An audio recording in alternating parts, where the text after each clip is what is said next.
Click the subscribe button, hit the bell icon to never miss another update. Cleanliness in Islam. Use pure water for cleaning. Imam Ali loved inviting people to his house and sharing meals with them. One day, he invited a friend and his son over for dinner. They were both so excited to visit the Imam and share a meal with him.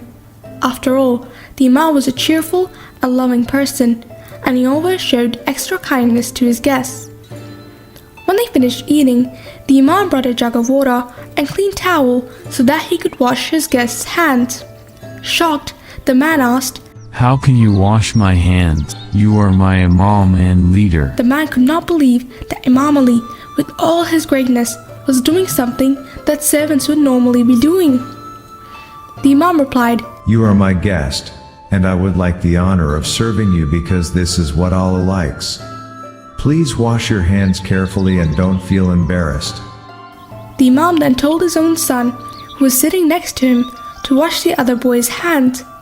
The two guests felt very touched by this act of kindness and left the Imam's home feeling humbled.